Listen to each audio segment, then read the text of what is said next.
De ce dimanche, il a été aussi question du message du président de la République sur l'état de la nation. Le consultant politique Agapit Napoléon Maforican a abordé point par point les différents angles exposés par Patrice Talon. On reste avec Stélia Padon.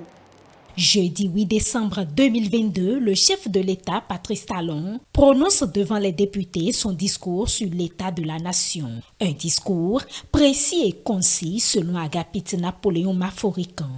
Pour lui, comme d'habitude, le président de la République a réussi une fois encore cet exercice constitutionnel.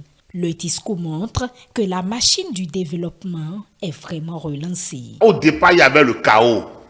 CHAOS. Il n'y avait rien, totalement.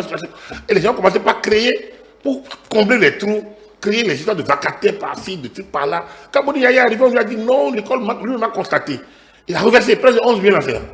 11 000. 2007-2008. C'est tout un mêlé-mêlo avec des niveaux disparates. C'était un gros problème. Et des revendications à la chaîne. L'engagement pris devant le Parlement a porté ses fruits, explique le consultant politique. De toute évidence, le discours sur l'état de la nation pose les jalons d'un développement socio-économique, institutionnel et politique, social durable. Si on fait le point, c'est près de 200 milliards. En dehors des 130 milliards qui ont été éjectés en début d'année pour régler la question de la vie, renoncement aux taxes, par-ci, par-là, soutien d'autres, maintien de prix, et ajouter à 60 milliards, ça c'est quand même l'effort collectif.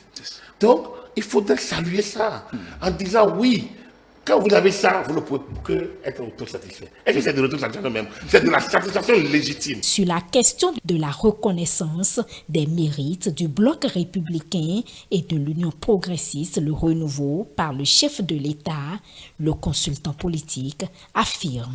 Qu'est-ce qu'on reproche au chef de l'État? D'avoir dit merci aux siens. Je vous ai dit, la démocratie, son socle, c'est le régime parlementaire. C'est-à-dire que c'est le gouvernement qui cherche sa majorité au Parlement. Et donc, quand le gouvernement félicite sa majorité, remercie sa majorité parlementaire, qui lui permet de mettre en œuvre sa politique, en quoi il y a faute? Cela dit, ici on est un régime présidentiel. Et ça donne encore du poids à l'initiative présidentielle. Moi, ce que j'ai lu là, c'est peut-être pour désamorcer la crise. Je suis de ceux qui pensent que le chef d'État a été obligé d'intervenir comme ça pour désamorcer la bombe de récupération sur le terrain. L'ex-président Nicéphore Soglo s'est aussi prononcé sur le message du chef de l'État.